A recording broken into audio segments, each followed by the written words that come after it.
A loucura, objeto dos meus estudos, era até agora uma ilha perdida no oceano da razão. Começo a suspeitar que é um continente. Machado de Assis, em O Alienista.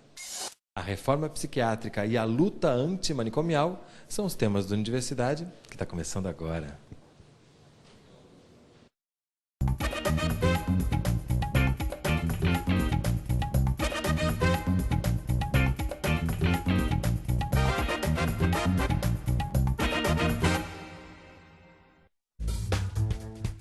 Hoje, no Centro Cultural dos Correios, no Rio de Janeiro. Se de médico e louco todo mundo tem um pouco, os temas da reforma psiquiátrica dizem respeito a todos nós. Mas antes de falar especificamente como se chegou à reforma psiquiátrica, queria uma primeira rodada. O que é loucura para você, Benita? Loucura é um estado de espírito, né? A loucura nos traz um sofrimento psíquico muito grande. Loucura é um jeito diferente de estar no mundo, é mais ou menos isso. A loucura é um estado do ser. E quando ela fica muito, muito radical, ela pode se tornar uma doença mental. Loucura é você ser afetado pelas forças do mundo e devolver esse afeto de formas diferenciadas. Loucura está fora da dita normalidade. Bom, né, ouvir todos esses conceitos de loucura, né? Porque eu acho que isso é fundamental, a gente passar a olhar o que durante muito tempo foi visto como uma coisa a ser isolada, a ser proscrita, excluída, de uma forma natural, né? Loucura está dentro de todos nós, ainda bem que é assim, ninguém aguentaria se não fosse. Historicamente, não foi assim, né? Como é que a gente pode fazer uma pequena recuperação histórica para entender como se chegou à necessidade de uma reforma psiquiátrica no Brasil? Bom, desde o século XIX começa um aprisionamento do louco em instituições específicas, sob o mandato da psiquiatria.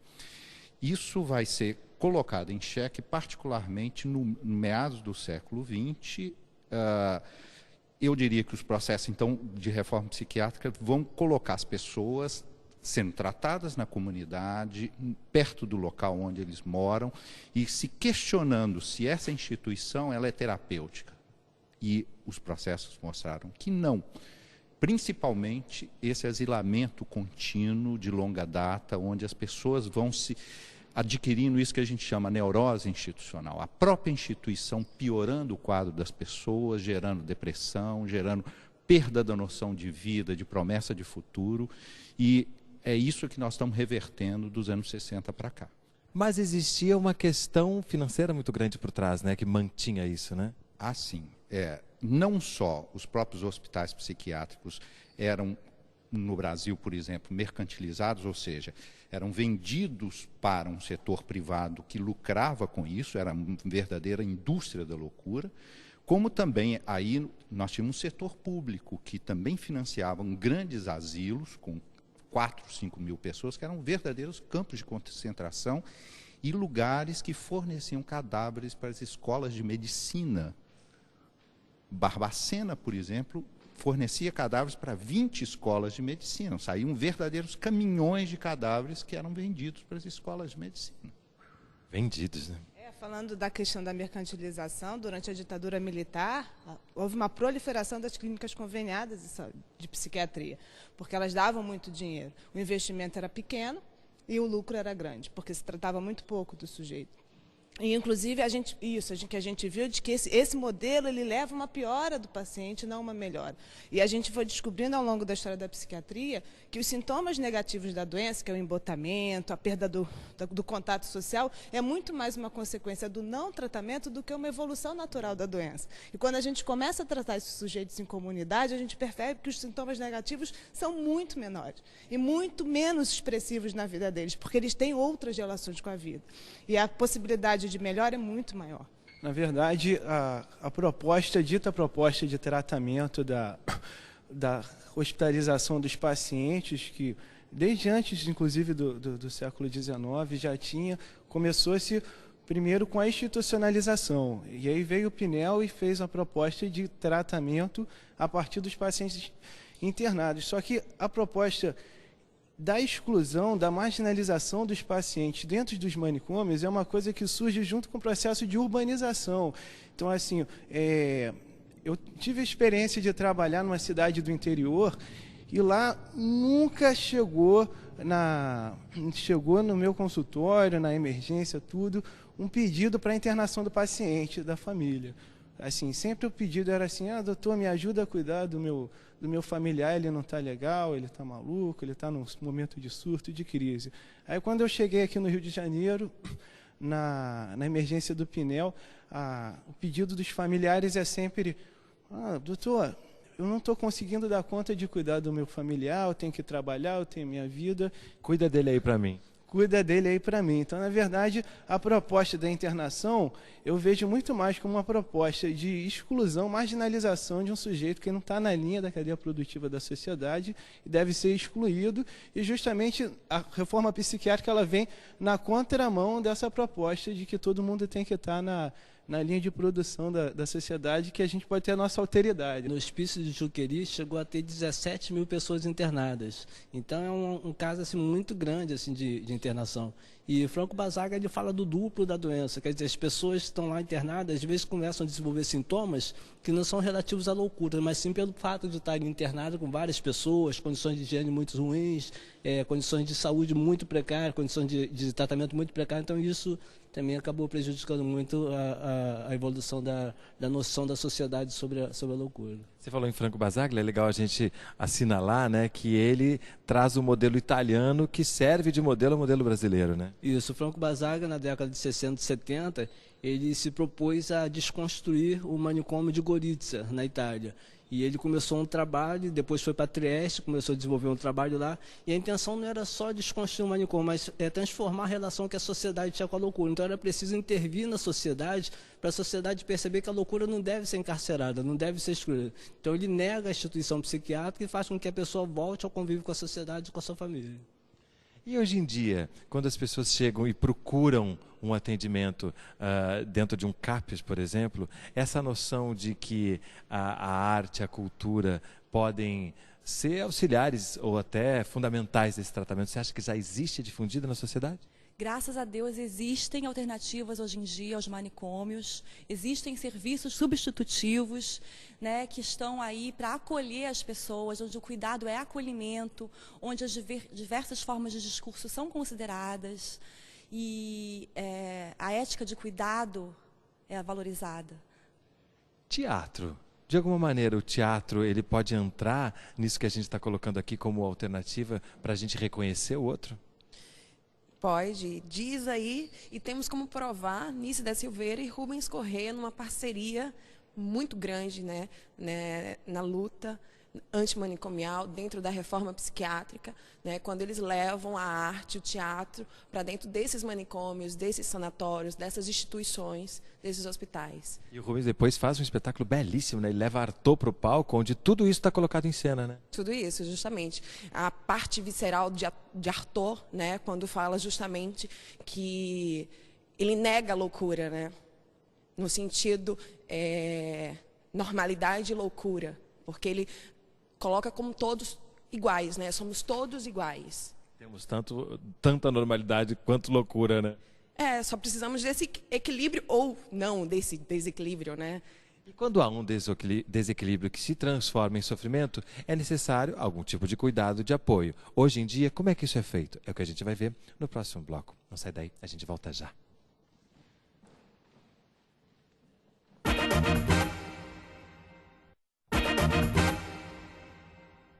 Nunca existiu uma grande inteligência sem uma veia de loucura. Aristóteles. O Universidade está de volta no Centro Cultural dos Correios, no Rio de Janeiro, falando sobre reforma psiquiátrica. A gente encerrou o bloco anterior falando que muitas vezes esse equilíbrio que é natural entre o que é dito normalidade, o que é dito loucura, quando há um desequilíbrio que pode trazer um certo sofrimento, é necessário um cuidado. Como é que a gente pode definir isso hoje em dia? Como é que a gente pode saber a hora de intervir? Ou, em outras palavras, o que é esse sofrimento? Na verdade, assim, eu gosto muito de Nietzsche, que Nietzsche fala que o homem reflete as forças da natureza, que são forças de criação e destruição. Acho que a loucura é um pouco disso. Quando começa a destruir, quando a pessoa não consegue fazer coisas da sua vida cotidiana, quando ela não consegue ter um bem-estar, quando ela começa a ter uma angústia, que aquilo se torna frequente, então é preciso uma intervenção, um cuidado, é preciso ter uma atenção àquela pessoa. Então, quando a pessoa não consegue fazer suas atividades e se sente mal com isso, é preciso ter um cuidado, uma atenção a essa pessoa. E quando a gente pensa em crianças e adolescentes, como é que a gente pode ter essa compreensão, já que muitas vezes, né, a própria maneira de expressar ainda não está amadurecida para explicar esse sofrimento? Sim, por isso precisam ser oferecidos às crianças recursos mais do que a palavra, para que elas possam se expressar, né? A música, a arte, ela vai completamente ao encontro à lógica da criança, do brincar, do ser de formas múltiplas. E o que aparece, por exemplo, no núcleo, você trabalha no NASF, né? Núcleo de Apoio à Saúde da Família, que é na atenção primária, né? Que tipo de sofrimento costuma aparecer? É um dos sofrimentos mais diversos, assim, desde do sofrimento comum, da angústia comum que eu, você e todo mundo tem no cotidiano, até as pessoas num grau de angústia e loucura que ficam 5 anos sem sair de casa, né? Assim, então, o legal de estar junto do PSF é que você trabalha no território existencial do paciente. E aí você está junto com uma equipe que tem um médico de família, que a ideia é que tenha o cuidado continuado, não só com aquele paciente, como com a família dele, com os vizinhos, e você tem um agente comunitário de saúde, que ele é responsável por um número menor de famílias, ele tem que visitar com uma periodicidade essas famílias. Então, assim, a gente consegue ter na mão o território, a rede que o paciente está inserido, a gente consegue articular melhor os recursos que o próprio paciente às vezes poderia ter sem o cuidado médico e às vezes não tem, e a gente tem essa possibilidade de estar fazendo desde a leitura do paciente no território dele até a intervenção, utilizando recursos que ele pode usar, e é muito legal, assim, a gente consegue resultados fantásticos, assim. Tem um paciente, por exemplo, que eu estava cuidando, que tinha 5 anos que ele não saía de casa, e eu pensei, poxa, eu vou começar a passar uma medicação para ele ficar menos angustiado, ele vai conseguir sair de casa, eu vou encaminhá-lo para um serviço de atenção intensiva. E ele melhorou e começou a interagir tanto com a rede social dele, que não foi nem necessário encaminhá-lo para um lugar de atenção intensiva. O próprio médico de família, que não é um especialista, está medicando esse paciente, ele está tendo uma vida lá do jeito dele. Perfeitamente integrada, né? Dentro dos limites de cada um. Justamente. Mas quando a gente pensa na psiquiatria hoje em dia, e até no nosso pensar sobre o que é doença, o que é saúde, a gente pode perceber que existe uma banalização de alguns termos, de alguns pensamentos? Pode, eu acho que a gente precisa poder separar sofrimento de doença. Nem todo mundo que sofre está adoecido, né? O sofrimento pode gerar doença, mas não necessariamente a doença. Então, a psiquiatria, eu sou psiquiatra e sou muito crítica desse modelo, um modelo onde qualquer expressão do sujeito e da personalidade é uma manifestação de doença, não é, né? Então, hoje em dia, por exemplo, nenhuma criança mais elevada é o pentelho, a criança é hiperativa, ninguém mais fica triste, estamos todos deprimidos.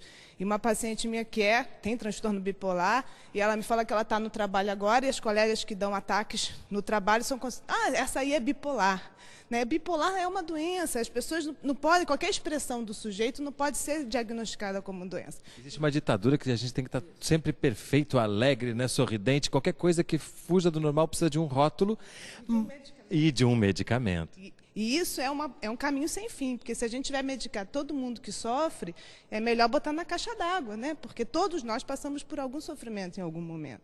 Aí a gente então começa a traçar um panorama complexo, né? Dessas dores comuns e naturais que precisam ser vividas para que a gente cresça e amadureça, até distúrbios mentais graves, né? Como é que dentro do olhar que a reforma psiquiátrica trouxe para a gente, como é que a gente consegue esse panorama, olhar para esse panorama e intervir, saber intervir? A intervenção passa sempre pelo próprio sujeito. É ele que é o critério do pedido de ajuda, É claro que, às vezes, casos mais graves podem significar risco de vida para o próprio paciente ou algum risco também para os familiares, para a comunidade. São casos graves. É possível até a internação involuntária, mas são casos muito excepcionais, né?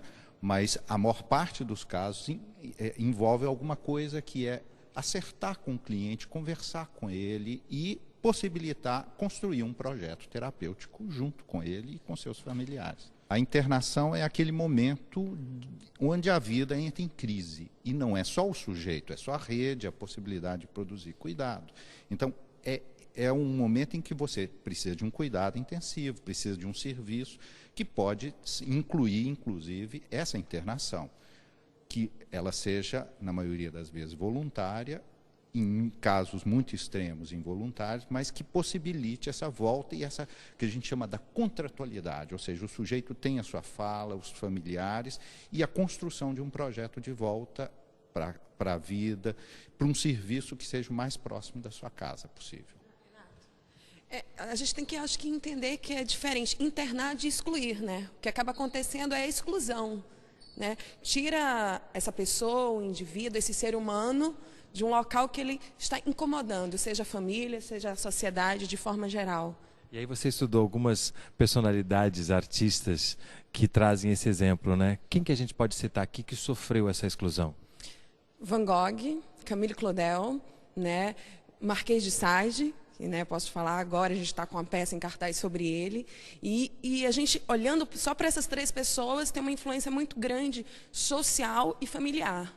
Camille Claudel fica 30 anos internada porque a mãe, né, pede, tem laudos médicos, que com a pesquisa a gente descobriu, que pede, diz que ela não pode sair de lá, que ela é violenta. E se a gente estuda, a gente vê que desde que a Camille Claudel entra no hospital psiquiátrico, ela é calma, ela morre assim, numa serenidade total. E deixa de ser criativa, né? Que, aliás, é o que a gente vai ver no próximo bloco, né? A relação da criatividade com o que a gente costuma chamar de loucura. Não sai daí.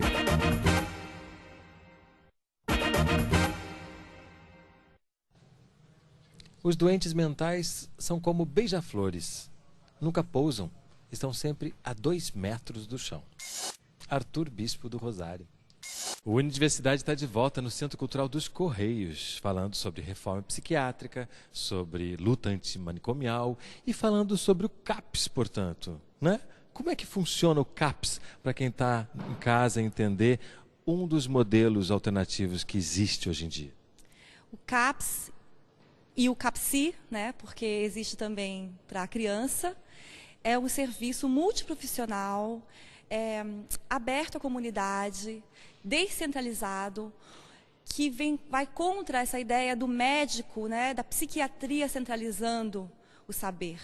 Existem profissionais, musicoterapeutas, psicólogos, terapeutas ocupacionais, médicos também, cuidadores. Médicos também é muito bom, né? Médicos também, né? Mas é também, né? Existe espaço para ser, para construir, né? Para construir e reconstruir uma história, para usar a criatividade na construção da sua vida, de uma nova direção da sua vida, para acolher o sofrimento, para acolher as famílias, para tratar das famílias e da comunidade em conjunto. E as pessoas podem se dirigir diretamente ao CAPS caso sintam necessidade? Sim, o CAPS ele tem, por princípio, as portas sempre abertas, os CAPS e os CAPSI.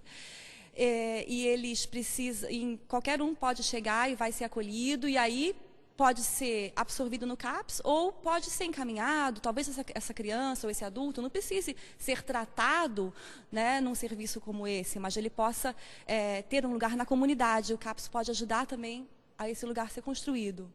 Que outros modelos existem, além do CAPS? Olha, nós temos serviços residenciais, algumas pessoas não têm, vamos dizer, onde ficar, principalmente aquelas que saem dos antigos asilos, então nós temos casas na comunidade. Em que ex-usuários de manicômios convivem, né? E tem um... Exatamente. São casas com até 8 moradores, que é uma casa normal, onde se cozinha, onde a gente se diverte, vive e participa da vida comunitária, né? Nós temos os centros de convivência, projetos de trabalho, né, projetos culturais. Agora, por exemplo, nós estamos preparando um bloco de carnaval, Tapirando, que vai sair ali no Pinel. Quer dizer, então, é recuperar essa dimensão da vida que tem vários lados. Tem a vida da sociabilidade, do trabalho, da arte, da diversão, da recreação. É isso aí. A gente falou rapidamente sobre a Anísia da Silveira, né? A gente precisa voltar a falar dela, porque dentro desse assunto ela é fundamental.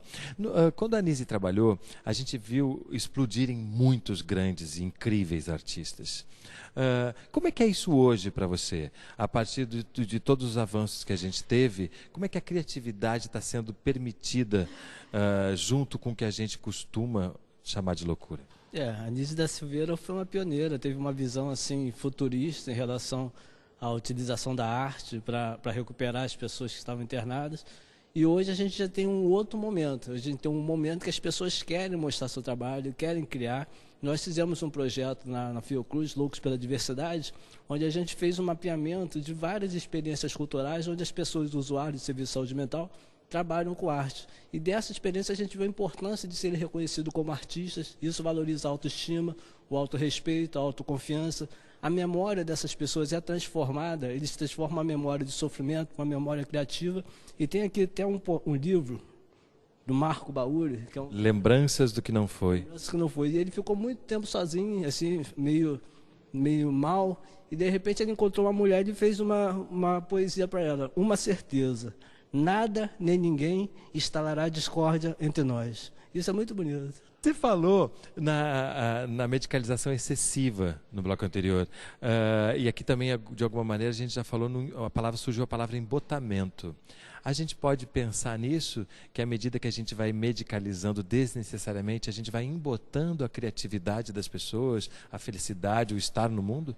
O termo embotamento na psiquiatria ele é usado mais como sintoma negativo, mas se a gente ampliar, né, o termo embotamento fora do contexto psiquiátrico, acho que sim. E eu me lembro da experiência de um paciente meu, que ele chegou hipermedicado e está em grupo terapêutico que eu faço no posto de saúde mais de um ano e meio, e uma das vezes ele me falou isso. Sabe, doutora, uma vez a senhora me falou que talvez a medicação não fosse o recurso para a minha vida, porque eu tinha um montão de problemas, e hoje eu me sinto mais forte sem o remédio. Antes eu estava completamente sedado, eu não tinha qualquer energia para lidar com meus problemas. Hoje, sem a medicação e vindo aqui e discutindo com o grupo, eu me sinto fortalecido. Então, às vezes, a medicação faz mal. Ela tira do sujeito a possibilidade de enfrentar a sua própria vida. Claro que não pode não medicar e não oferecer nada, né? Eu tirei a medicação e ofereci o grupo terapêutico. E isso teve efeitos na vida do sujeito. Só que a psiquiatria nega um pouco isso como um modelo terapêutico que ela tem que incorporar como seu. E isso é um problema. Uma questão muito polêmica, por exemplo, cura. A gente trabalha com esse termo quando se pensa em saúde mental? Não nessa expectativa de que se volte à completa normalidade.